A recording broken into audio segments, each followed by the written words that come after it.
নমস্কার, আমার রান্নাঘরের সকল দর্শক বন্ধুদের জানাই আন্তরিক অভিনন্দন ও শুভেচ্ছা। আপনাদের কাছে আমার একান্ত অনুরোধ, আপনারা আমার ভিডিওটা দেখুন। যদি আপনাদের ভালো লেগে থাকে তাহলে অবশ্যই একটা লাইক দেবেন, শেয়ার করে অপরকে দেখার সুযোগ করে দেবেন, আর পাশে থাকা বেল আইকনটি প্রেস করবেন। তাহলে আমার নতুন ভিডিও আপলোড করার সাথে সাথে তার নোটিফিকেশন আপনারা পেয়ে যাবেন। আর নিত্য নতুন রেসিপির আপডেট পাওয়ার জন্য অবশ্যই আমার চ্যানেলকে সাবস্ক্রাইব করবেন প্লিজ। চলুন তবে রান্নায় ফিরে আসি। আজ আমি আপনাদের কাছে ভীষণই সুন্দর, টেস্টি এবং হেলদি একটা রেসিপি নিয়ে এসেছি, পনির ভুজিয়া। এই পনির ভুজিয়া বানানোর জন্য আমি 300 গ্রাম পনির নিয়েছি। এটাকে আমি বাড়িতে দুধ থেকে তৈরি করেছি, দুধ থেকে ছানা তৈরি করে তারপর জলটা ঝরিয়ে গুঁড়িয়ে রেখেছি, ছোট ছোট করে ভেঙে রেখেছি। এছাড়া পনির ভুজিয়া বানানোর জন্য আমি দুটো পেঁয়াজকে ছোট ছোট করে কুচি করে নিয়েছি, একটা টমেটো কুচি করে নিয়েছি, একটা ক্যাপসিকাম নিয়েছি, একটা গাজর সব ছোট ছোট করে টুকরো করে নিয়েছি, একটা ফুলকপি এটাকেও আমি দেখুন ছোট করে টুকরো করে নিয়েছি, কয়েকটা বিনস নিয়েছি, আর এছাড়া 1 টেবিল চামচ আদা রসুন পেস্ট নিয়েছি। এছাড়া 4টে কাঁচা লঙ্কা কুচি করে নিয়েছি, বাটার নিয়েছি, এখানে নুন, প্রয়োজন মতো নুন নেব, চিনি নেব। এছাড়া মশলার মধ্যে আমি 1 টেবিল চামচ হলুদ গুঁড়ো, 1 টেবিল চামচ কাশ্মীরি মির্চি গুঁড়ো, আর 1 টেবিল চামচ ধনে আর জিরে একসাথে গুঁড়ো নিয়েছি। এখানে 1 টেবিল চামচ গরম মশলা, আর এখানে 1 চামচ গোটা জিরে নিয়েছি। এছাড়া রিফাইন তেল আমি রান্নাটা করব। এবার আমি গ্যাসেতে একটা কড়াইয়ে 1 টেবিল চামচ রিফাইন তেল দিয়েছি, তার সাথে দিয়ে দিলাম 1 টেবিল চামচ বাটার।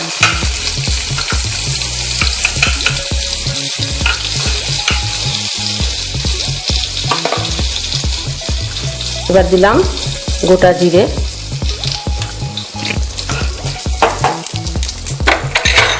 প্রথমে আমি পেঁয়াজ কুচিটা দিয়ে দিলাম।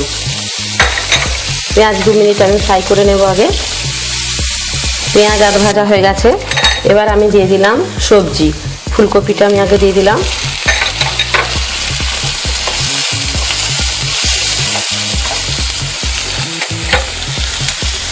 গাজর, ক্যাপসিকাম, আর দিয়ে দিলাম বিনস আর টমেটো। সমস্ত সবজি আমি আগে প্রথমে একটু ভালো করে ফ্রাই করে নেব। সবজি কিন্তু দেখুন প্রায় আধ ভাজা হয়ে গেছে। এবার আমি আদা রসুন পেস্টটা দিয়ে দিলাম,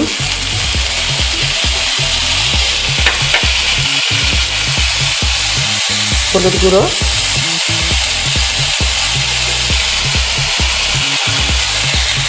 কাশ্মীরি লঙ্কা গুঁড়ো, ধনে গুঁড়ো, জিরে গুঁড়ো, আর কাঁচা লঙ্কা কুচি দিয়ে দিলাম।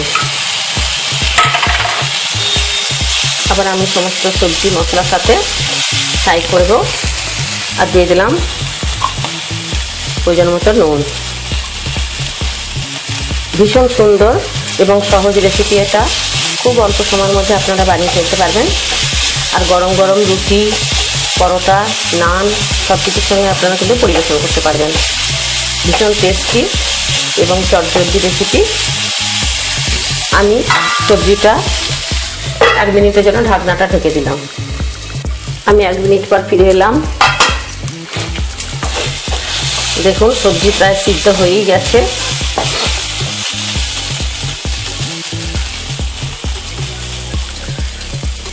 এবার আমি পনিরটা হাতে করে গুঁড়িয়ে নিয়েছি, পনিরটা আমি মিশিয়ে দিলাম।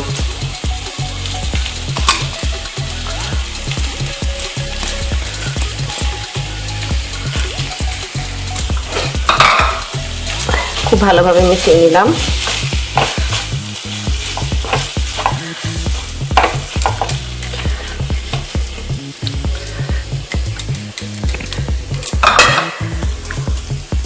আমি দিয়ে দিলাম একটু চিনি,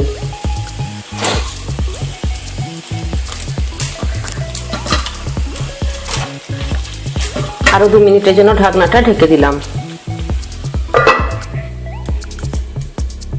আমি 2 মিনিট পর ফিরে এলাম। দেখুন একদম রেডি হয়ে গেছে আমার রেসিপি পনির ভুজিয়া।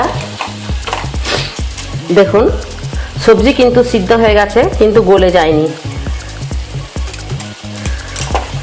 যে কোনো রান্নাতে কিন্তু সবজি কিন্তু বেশি গলে গেলে তার টেস্ট থাকে না। এবার আমি খুব সামান্য গরম মশলা গুঁড়ো ছড়িয়ে দিলাম আর ধনেপাতা কুচি ছড়িয়ে এবার আমি গ্যাসটা বন্ধ করে দিলাম। আমার পনির ভুজিয়া কিন্তু একদম রেডি। দেখুন কত অল্প সময়ের মধ্যে তৈরি হয়ে গেল, জাস্ট 15 মিনিট সময় লেগেছে। আপনারা অবশ্যই বানাবেন। রাত্রের আপনার রুটির সাথে, পরোটা, নান সব কিছুর সাথে কিন্তু আপনারা অবশ্যই পরিবেশন করতে পারবেন। ভীষণ টেস্টি এবং খুব অল্প সময়ের মধ্যে আপনারা এটা বানিয়ে নিতে পারবেন। একদম তৈরি হয়ে গেছে আমার রেসিপি পনির ভুজিয়া। আপনারা দেখলেন কত অল্প সময়ের মধ্যে কত সহজে এই রেসিপি বানিয়ে ফেলা যায়। আপনাদের যদি এই রেসিপিটা ভালো লেগে থাকে তাহলে অবশ্যই আপনারা বাড়িতে বানাবেন। কেমন হলো লাইক বা কমেন্টের মাধ্যমে আমাকে জানাবেন, শেয়ার করে অপরকে দেখার সুযোগ করে দেবেন। আর এরকমই নিত্য নতুন রেসিপি আপডেট পাওয়ার জন্য অবশ্যই আমার চ্যানেলকে কিন্তু সাবস্ক্রাইব করবেন প্লিজ। আমি আসছি পরে আরও অনেক অন্যান্য রেসিপি নিয়ে। ধন্যবাদ, ভালো থাকুন, সুস্থ থাকুন, নমস্কার।